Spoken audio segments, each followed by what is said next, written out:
And I'll start us off with a prayer. yeah, all right. So, Mickey, go ahead and pray us in. Okay, good morning, Lynn. Good morning, everyone. We're studying The Healing Power of Kindness, Volume 2, Forgiving Our Limitations and Putting the Practice of A Course in Miracles. And it's from Kenneth Wapnick, PhD. And I'm going to open up with a prayer. I am here only to be truly helpful. I am here to represent Him who sent me. I do not have to worry about what to say or what to do because He who sent me will direct me. I am content to be wherever He wishes, knowing He goes there with me. I will be healed as I let Him teach me to heal. And we're going to start on page 83. And can you tell me what the first words there so I can be sure? Yeah, it's the specialness, Okay. six. Okay. All right. Very good. So we're in the right place. In the right place at the right time. Yeah, I would not have got along well with your teacher because I'm like, I don't have that kind of discipline. Well, he brought your mind, his mind was so silent that he brought your mind to that place to where you could have the ability while you were seated to receive. So yeah, so it was definitely an experience and interesting, and Yeah. yeah, it was nice. So We're so lucky. We are so lucky to live in this time. I yeah, mean, have these teachers and so so grateful. All right. So do you want me to read or you want to read? I'll go ahead and start reading, then we'll just take turns or see how you feel. Yep, sounds good. Okay. The specialness he chose to hurt himself did God appoint to be the means for his salvation. From the very instant that the choice was made, his special sin was made his special grace. His special hate became his special love. And that's from chapter 25 in the text on page 530. And now we go into Ken speaking. We do not change anything external, only the way we perceive what seems to be external. Shifting from the eyes of judgment to vision, specialness to forgiveness. Thus, Jesus teaches that we should not be upset by our shadows of limitation, for we came to undo them. When we become judgmental, guilty, murderous, or excited, we make the shadows real.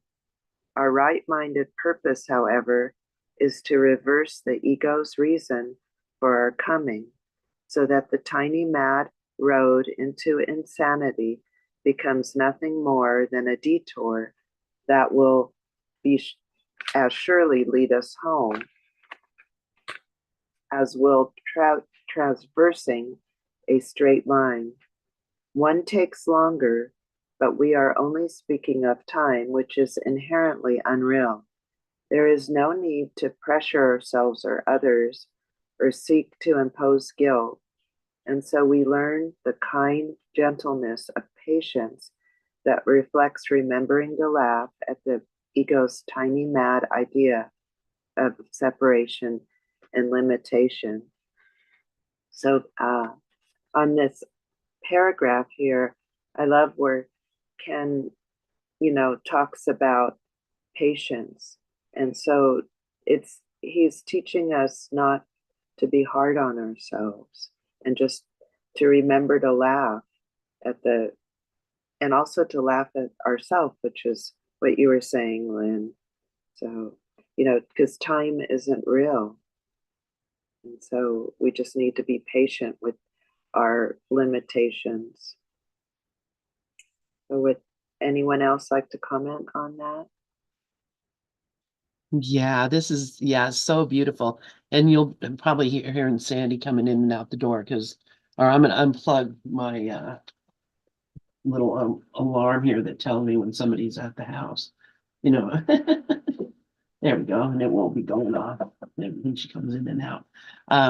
So so yeah, what though he's saying here the in the course in chapter 25, he's saying that um the triggers, the things that we made up to cause us to be upset about the world, to cause us to be worried and afraid.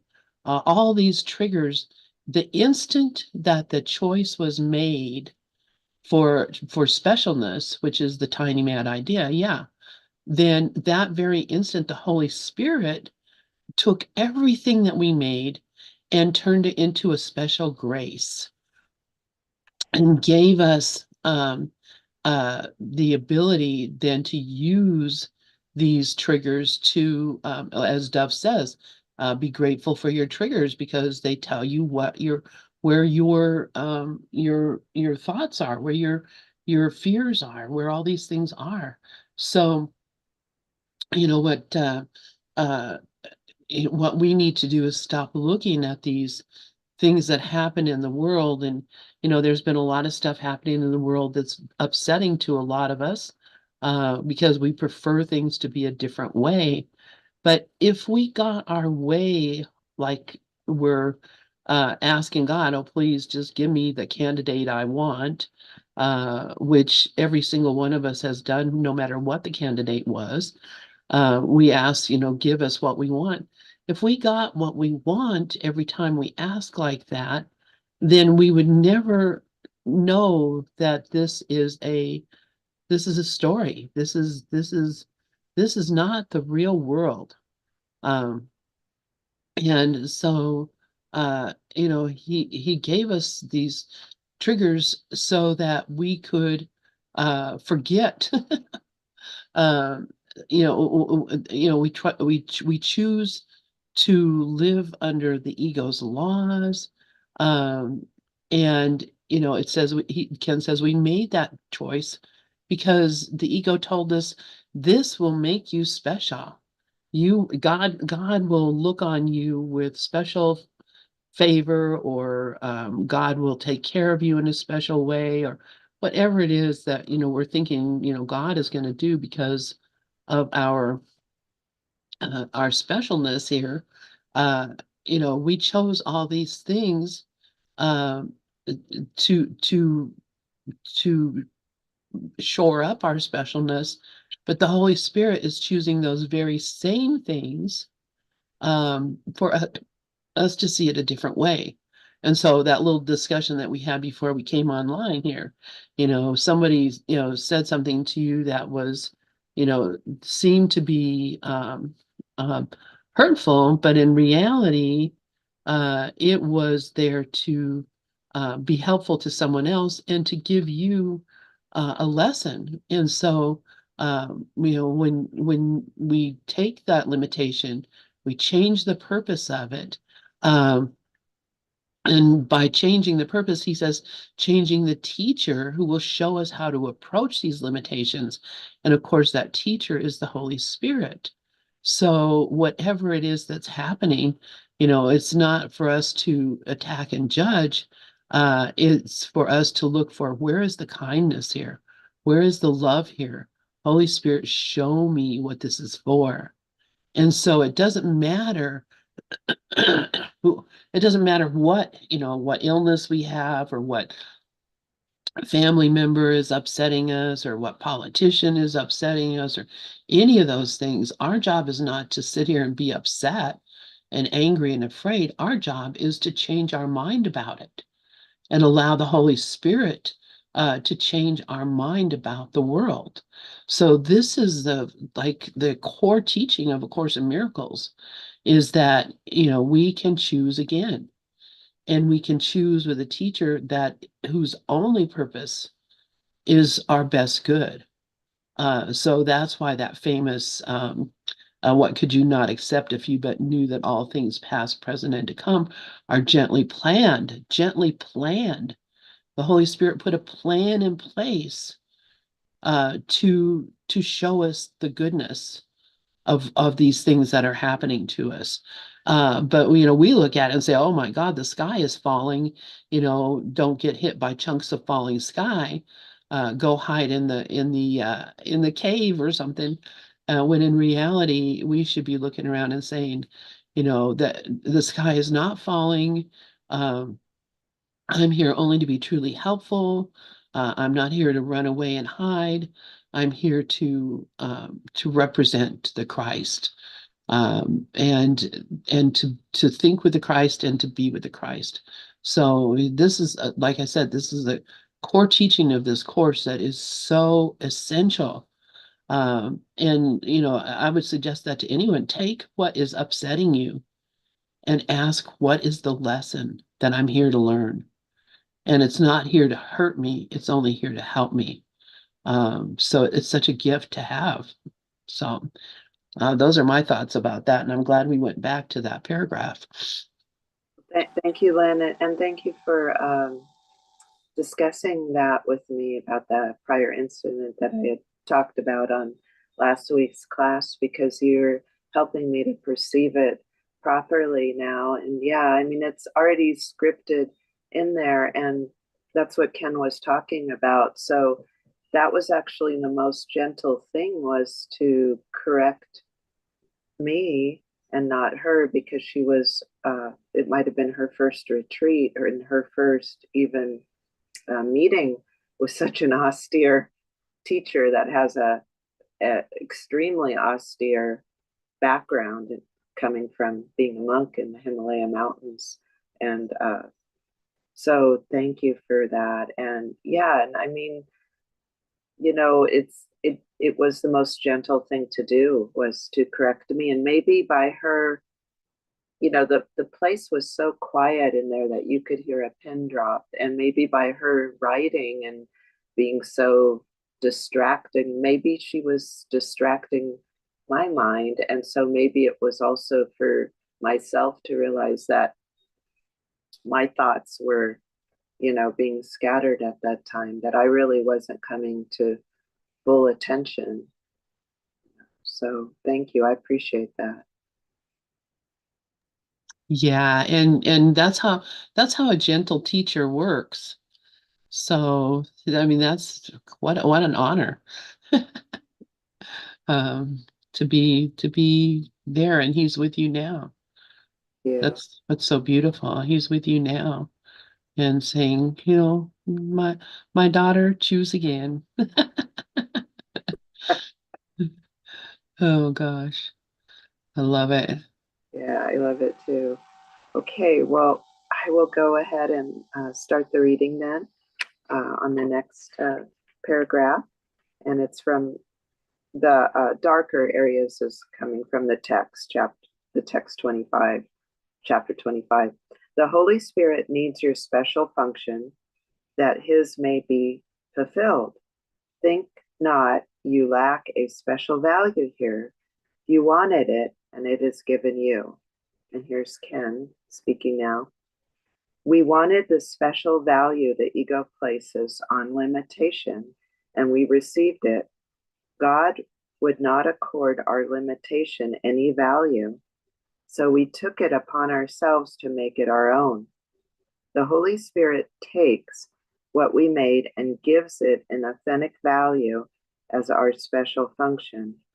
The special relationship, with all its imperfections, will remind us of the original special relationship our minds chose by forging an alliance with the ego. By focusing on the mind instead of the body, we are able to correct this mistaken choice and have the special value we wanted, but with a different purpose. And that's exactly what you were talking about earlier, Lynn. And, reversing it. And it's reversing it with, the ego. made, you reverse it with the Holy Spirit. And it's just kind of like our in the physical body, the eyes, you perceive things actually upside down first, and then you reverse it and see it properly. So, would anyone like to comment on this paragraph here before we go on? Yeah, just really quickly. Yeah. So this is why we're the whole focus is on the mind. And so and that mind not being, the thoughts that we have in our brain, but the thoughts that God would have us think. So this is the turnaround. I love it that, we're given this opportunity and this ability to see things in a different light and to instead of feeling like we're being hurt and picked on. And this can go to anything in your life, maybe your, parents were, not kind to you, or maybe teachers at school or other kids at school. I did have done a lot of work on myself from believing that I was a victim as a child because of all these things that happened, and realizing, no, these are all just things that really drove me to seek deeper, to look farther, to run to the only refuge that was real, which was God. And I don't know if I would have had a happy-go-lucky childhood if I would have had the ability to do that, or the need to do that. I could have just gone through my whole life just thinking everything was hunky dory. I like that word hunky dory. I don't know what that really means, but but but go through my life thinking that um everything was ha- good, um and then later in life, you know have my husband desert me, or my children be sick, or all the other things that could have happened. And just for me, I learned to, I guess, kind of suck it up and look for the deeper meanings and things. And I always love that movie. I don't know if you ever saw it, Pollyanna. No, I haven't. Yeah. It's really a sweet story. It's about a little girl who was an orphan who went to live with her aunt, who was like kind of a ratchety old lady who didn't see any good in the world. And but this little girl, she looked everywhere and saw goodness. And so when things were going bad, she would be telling people, oh, this is good, this is going to help you, or whatever. And she saw the goodness everywhere. And then she got hit by a car, the little girl did, and I think she got her legs broken or something. And and so she was, the whole time that she had been there, she had gone, everybody in town, she had helped them to see things differently and have a better, life because of, looking for the good and everything. And then she got hit by a car and she got depressed, and she was all, sad and thinking, I'll never be able to walk again. And was having a really hard time. And then all the people from the town came to her and said, look, you you helped me to see a different way. And I'm here for you now. I'm gonna cry because I'm thinking about that movie. But Oh, that's it. We it's it really is about the way you see things.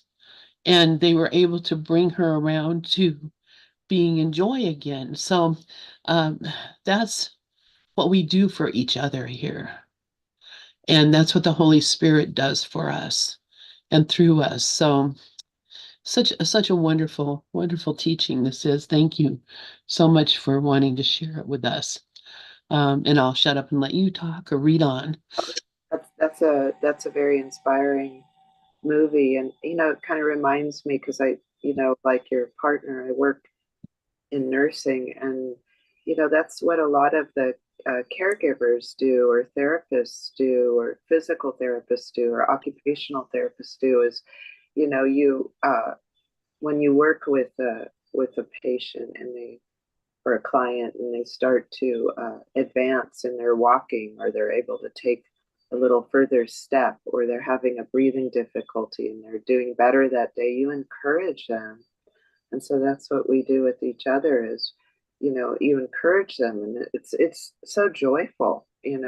It's it brings the joy, that love within yourself. It brings that out when you can give that to another person, and like you were saying in the movie Pollyanna, and bring that joy out in that other person, that they can take that extra little step that day, or they can breathe a little better that day if they have COPD or something. And so, it's actually it's sharing in that love, because all there is love,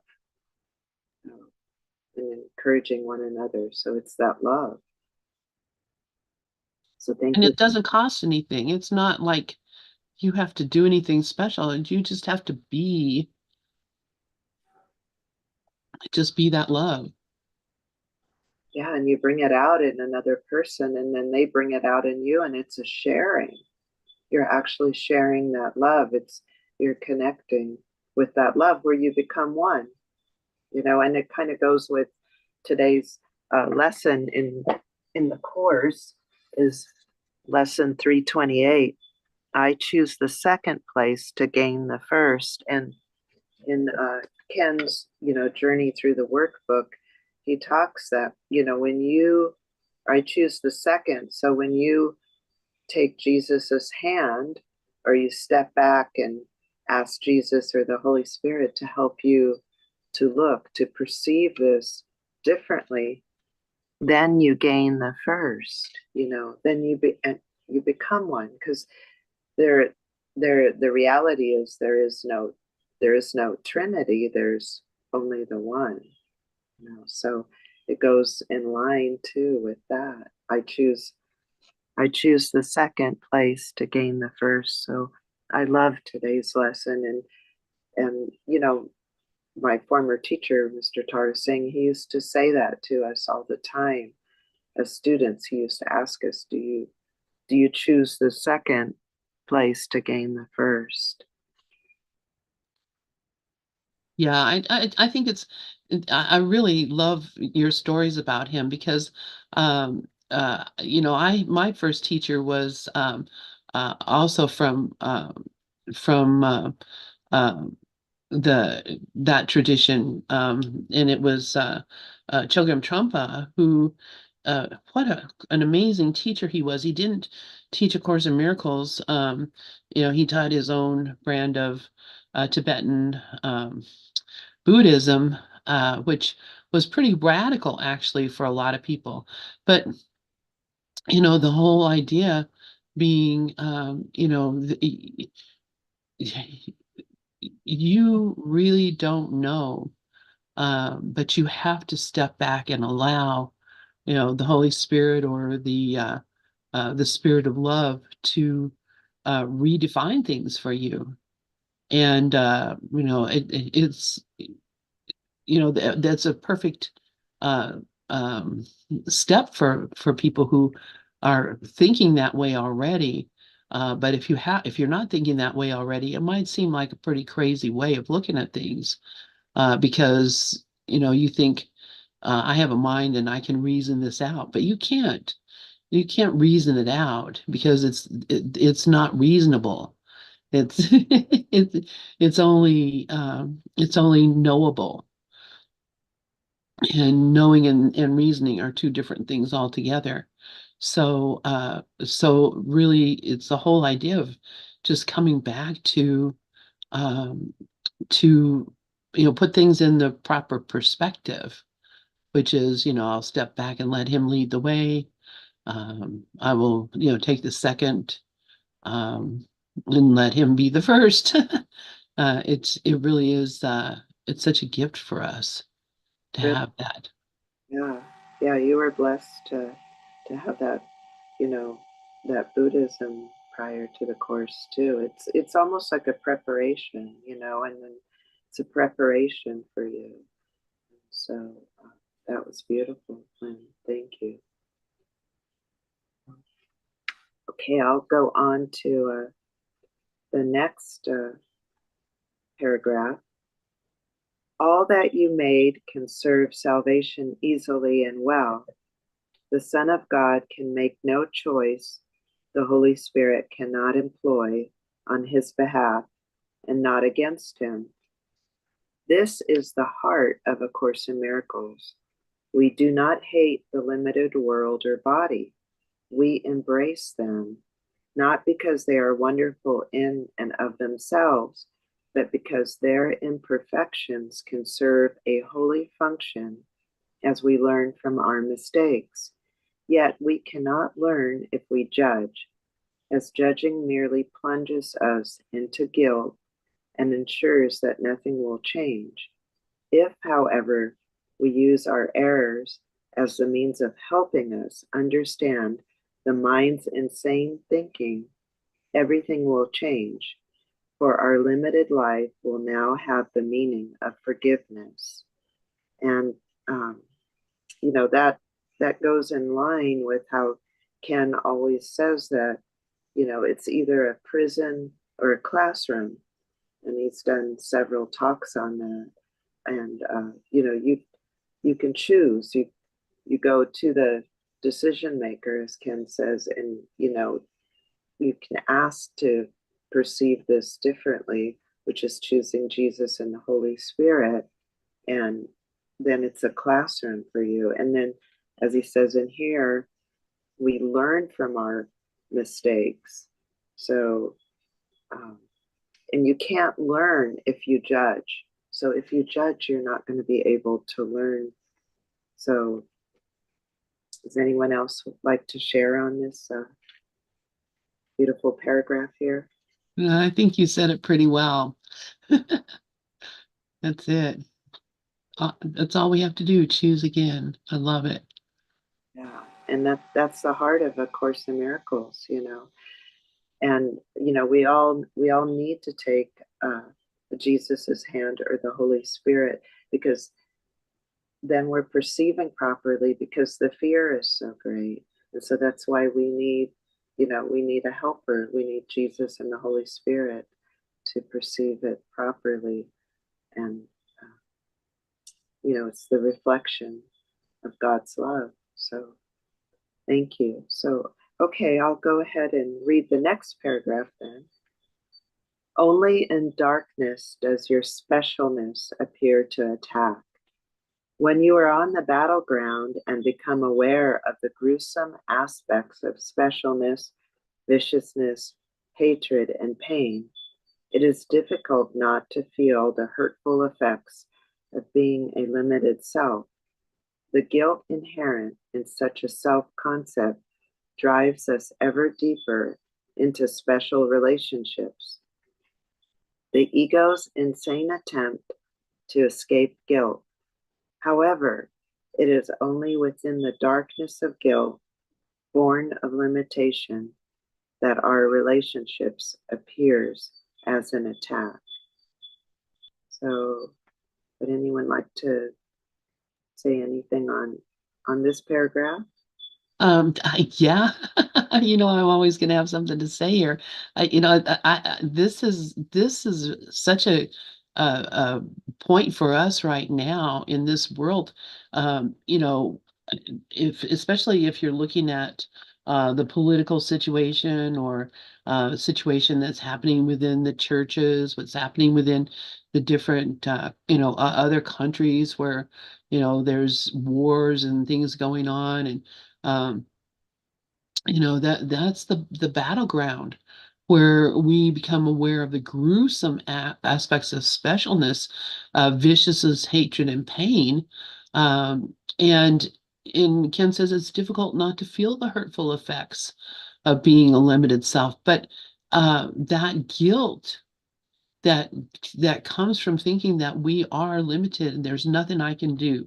I think about, my whole life, and that's the only really experience I can come from is looking around and seeing, other people I think are being victimized And I grew up during the time of the Vietnam War and Bangladesh, where there was a huge famine and people were starving to death. And I remember I was like probably 12 or 13. I can't remember exactly. I just remember kind of the house that we lived in at the time. And I used to come home from school, and my mom would always have on Mike Douglas.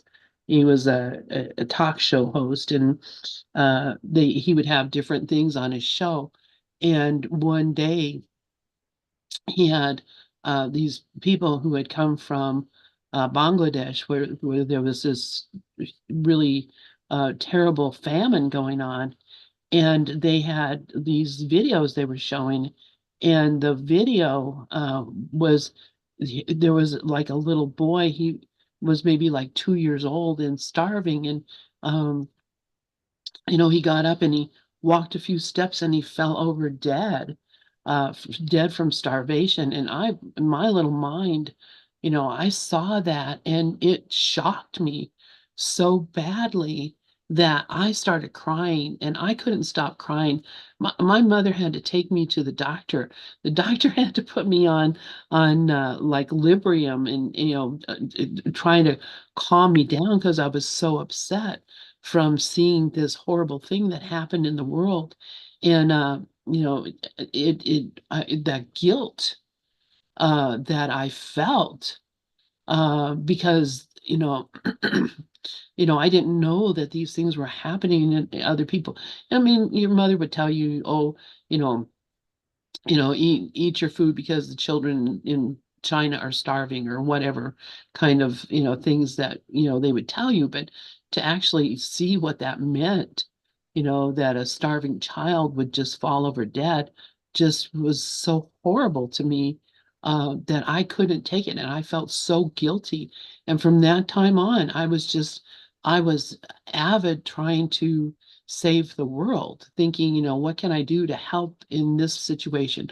How can I, stop the war? How can I, and I got involved in protesting and doing all the different things that we do to try to make change when you can't really do anything about it yourself. Um, but all of that came out of guilt, this belief that somehow I was responsible or I could do something about it. And so this in I think, every one of us could come up with stories of our lives where we saw something happen to another kid at school, or we saw something happen to, someone in our community, or, something on television or whatever, that put us into that place of feeling like, I can change this. I could have changed this. I could do something about it. I mean, I ran on guilt for my entire life then, um, and looked, constantly, for, how am I responsible for these things that are happening, even to the point of the environment and, saving the whales and, all that kind of stuff. All that is built on this appearance of attack and guilt. And good morning, Regis. So, uh, I can relate really to what he's saying here. Um, that all of these things, we have to look at the motivation for why we do the things we do, and recognize that we're not doing it. You think I'm doing this out of love, but really I'm doing it out of guilt, because I think, it's my fault, or there's something I can do about it. And the thing that we can do about it is change our mind about it, allow the Holy Spirit to change our mind. So um, anyway, I identify with this completely, so I'm sure a lot of other folks do too. Yeah. Well, that reminds me too, because you said you were a child and your mom had to take you to the doctor just for seeing that starving, that you identified so much with that.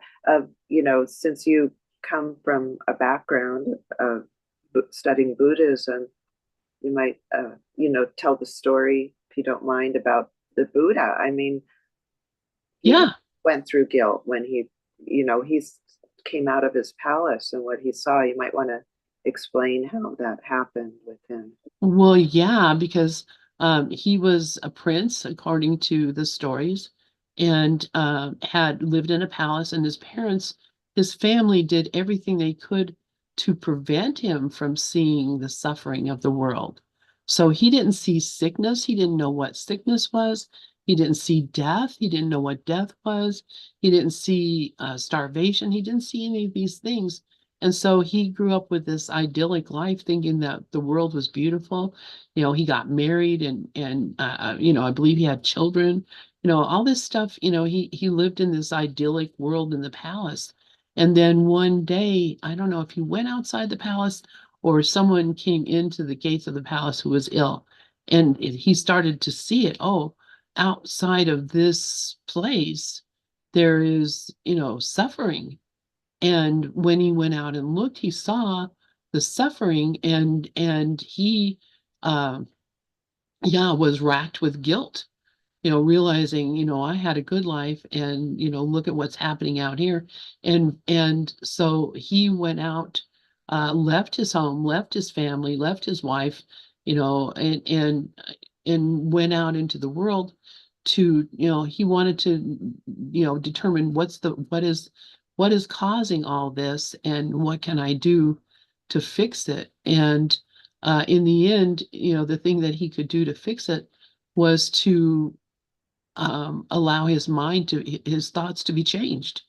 And he became enlightened, not because he was feeling guilty, but because he was able to look at um, the cause of suffering, and uh, see, the reason behind all of these things was not that, you know people deserve to suffer, or bad things. He realized that it was all in the mind.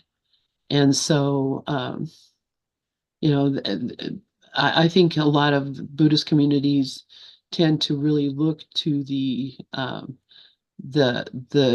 effect, worrying about suffering and death and all that kind of stuff, and trying to prevent that. But in reality, it's changing your mind about it. It makes the difference. It makes the change. Um, so, and he did wander the earth, or as far as he could go, looking for these things, until he just said, this is enough. I'm just gonna sit here and wait until I know.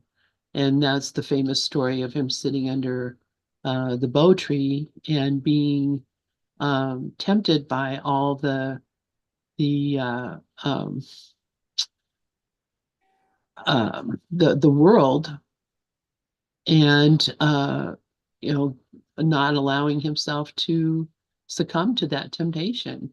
And that's how he became enlightened. And that's a story for us. That a lot of people don't get that.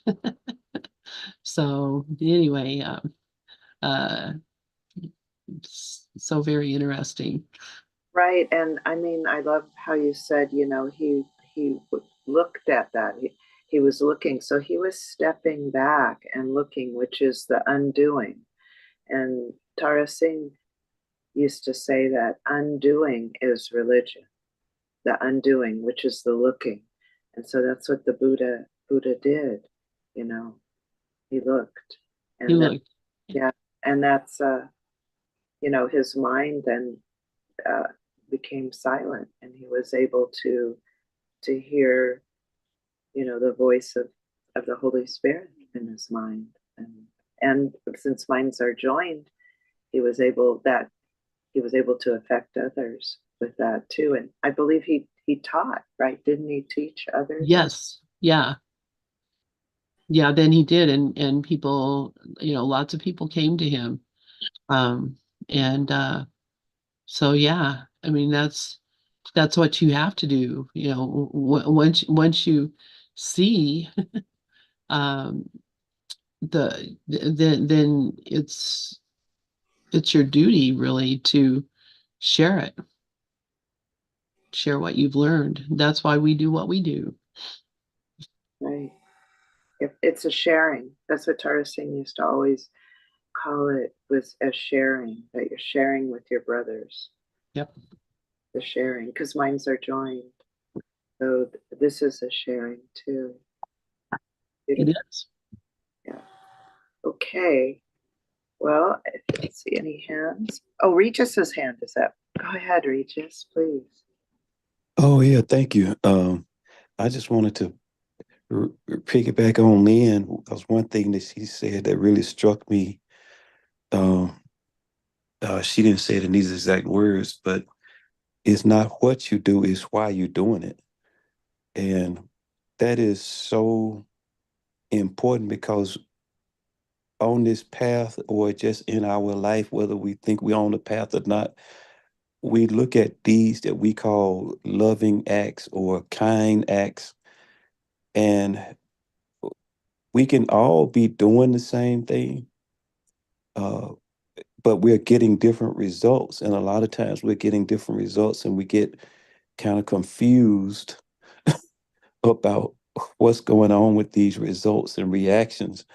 Uh, but it's because uh, we're, as one person said, we're getting lost in the metaphor. We're getting, we're stacking up what we call kind deeds, kind acts, loving deeds, loving acts. But like Lynn say, are we doing these things out of guilt or is it coming from that pure loving place?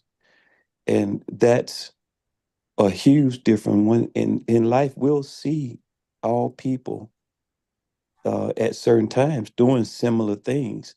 And we were like, wonder, well, what's happening? What's going on? Uh, why are we getting these responses to these acts and deeds? But it's because it's not what we're doing, it's why we're doing it. And that takes us to going within, to looking not outwardly, but inwardly at our heart, our motives, what's driving us, what's motivating us. And so I just wanted to reiterate how powerful that is to notice and pay attention to not so much all the time of what we're doing, but why we're doing. And we'll find a lot of insight, helpful insight and revelation into ourselves. Thanks. Oh, that's beautiful, Regis. I like where you said, to question, why we're doing it, which is what Ken always says is, to ask what is the purpose? What is the purpose for? So, yeah, it really has you reflect to go within. I love how you brought that up. Thank you. Yeah, and it's really interesting because there's a lot of in this world, a lot of folks that do things because they feel sorry for the other person, they feel superior to the other person, like I have this or I know this. And I mean, look at the uh the like the missionaries who their whole idea was, I know something about God that you don't know, and I'm going to make you believe it, whether or not it kills you, which in a lot of cases it did. There was, or the I mean, I have some native ancestry. I can't imagine how horrific it was for them to be told what you believe is all wrong. And um we're going to take your children away from you and put them in a school. We're going to teach them what we want them to believe because we want to save their souls. Or think about like the Inquisition. The whole idea of it was, we have to save these people because they're going to go to hell if they don't believe what we believe. So there's I think be careful thinking that you have something that your brother doesn't, or that that somehow or the other your what is superior. And also to the point of, looking at, folks that maybe, um, you know, they seem to be victims and you agree with them. Oh yes, you're a victim. Your parents mistreated you, or the world was bad to you, or whatever. Um, and a lot of times we look at these people who seem to be in a less than optimal way of being, and we think we can fix them. Like somehow or the other, we know something they don't know. uh, but the truth is, no one needs to be fixed. Nothing needs to be changed. Um, we're all just perfect in the way that we are. And once we understand uh, that that everyone is deserving of the same thing, and God has given everyone the same thing. And the only thing that we think is missing is the things of the world that we think have meaning. And you know, the, there a lot. I think a lot of times we feel sorry for other people because we think they lack what we have, or we all lack the same thing. So Yeah, I'm yeah, feeling bad for you. And that demeans the other person. You know, yeah, let them be what they are. yeah. It's just like we can see somebody that's disabled and they are highly motivated and we want to help them, and it's an insult. It's like, I'm fine, leave me alone, you know, Yeah, because we're just projecting our guilt and our, oh, if I was in that situation, I would feel so defeated. I would feel so bad about life. But they are happy and motivated about life. And so, like you say, Lee, it's like why we're doing it. That one thing as you was talking, I was thinking about if those who uh believe and love the wisdom of that other wise book we call the Bible. It says a couple of things that we can use to look at ourselves and monitor ourselves. It says love never fails. It says love never gives up. Now, these two words, never. And I notice that when we are really moving through this world in love, in true love, we don't give up. People may think we're crazy, but people may be looking and say, well, you should give up on that. But love doesn't tire out, it doesn't burn out.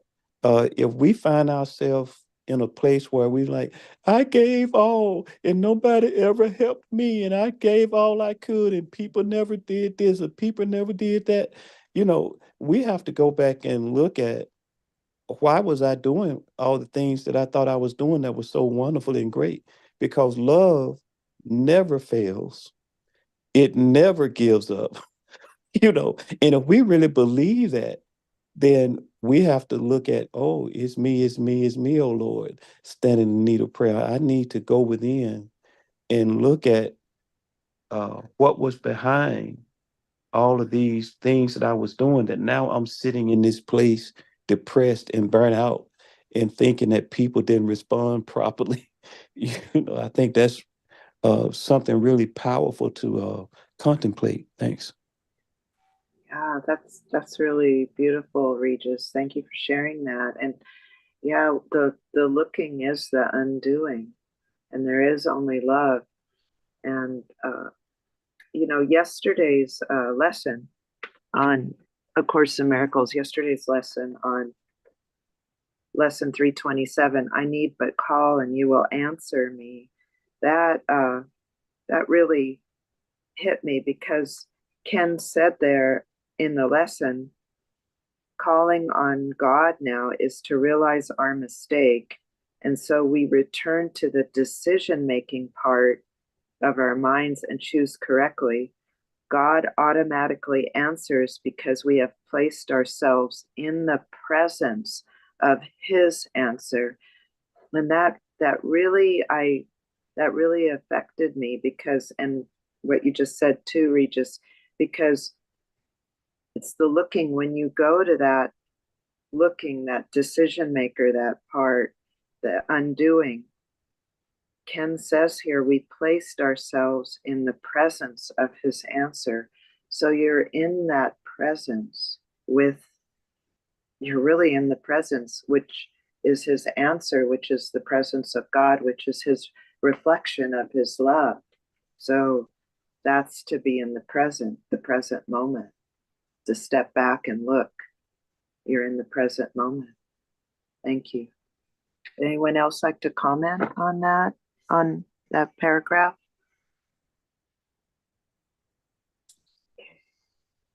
We're at the hour, Lynn. Did you want me to go and read one more paragraph, or would you like to end it here? Let's just read this last paragraph here, and I'm sure Carrie won't mind if we take a couple minutes, because I think this kind of wraps things up. So if you want to read this paragraph and Ken's comment, and then we'll turn it over to Carrie. Okay. In light, you see it as your special function in the plan to save the Son of God from all attack, and let him understand that he is safe, as he has always been and will remain in time and in eternity alike. And here's Ken's comment on it. We see this idea expressed in the judgment of the Holy Spirit, where Jesus explains that attack is an expression of fear, and fear a call for the love that has been denied. Through the eyes of guilt, specialness is an attack. Through the eyes of forgiveness, Christ's vision, it is a way to learn the holy instance lessons that lead us home. Once again, the road of limitation the ego led us down becomes the contours of the road that will lead us back.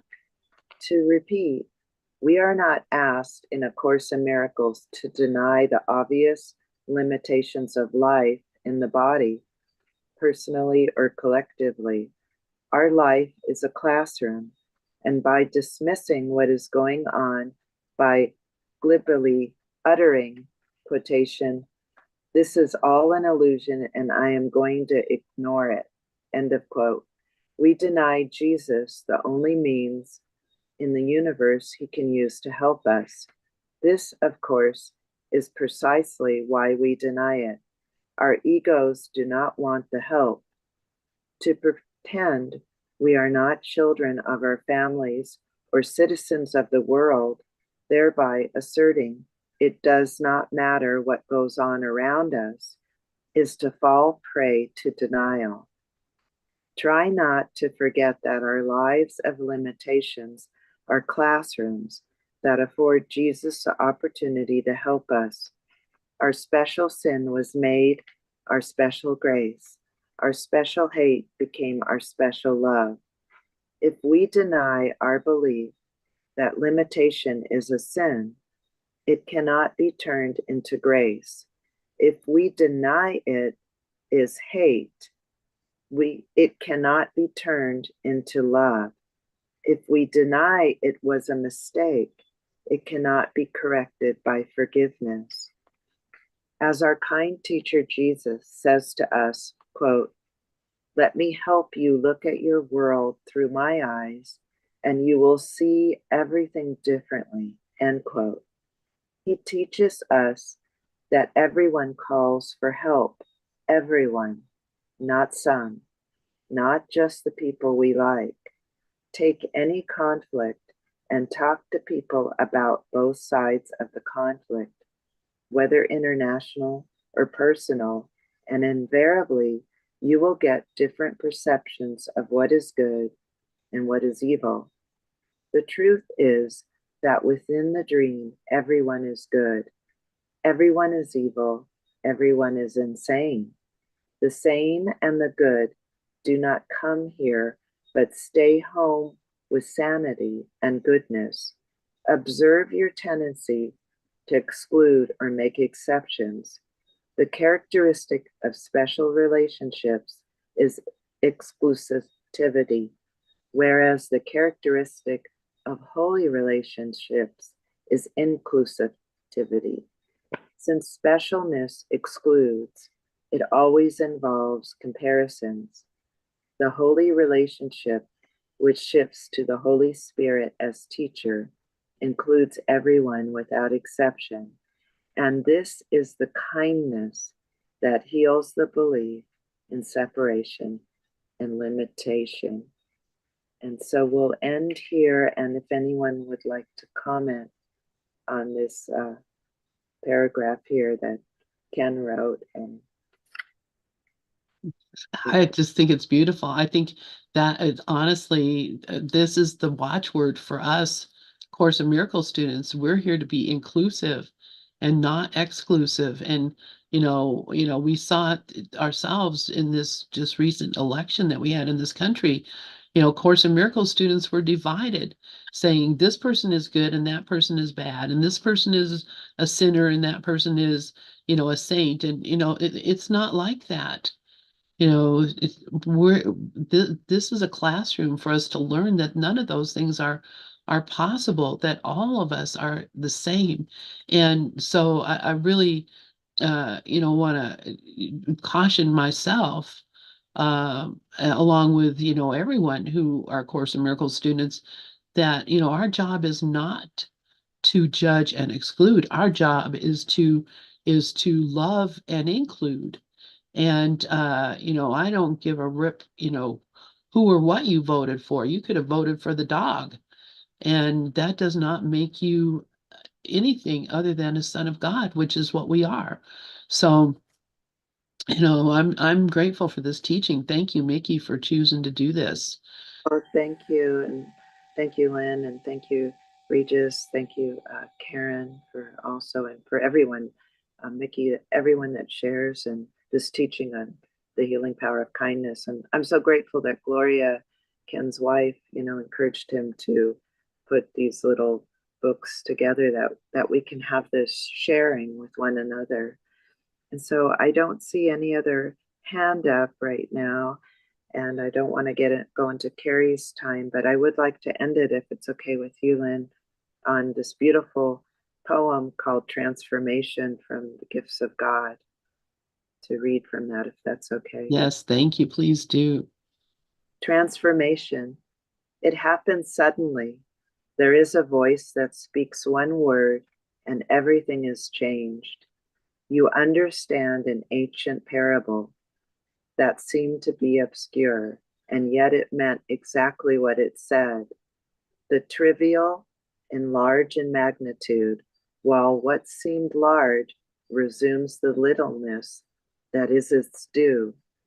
The dim grow bright, and what was bright before flickers and fades and finally is gone.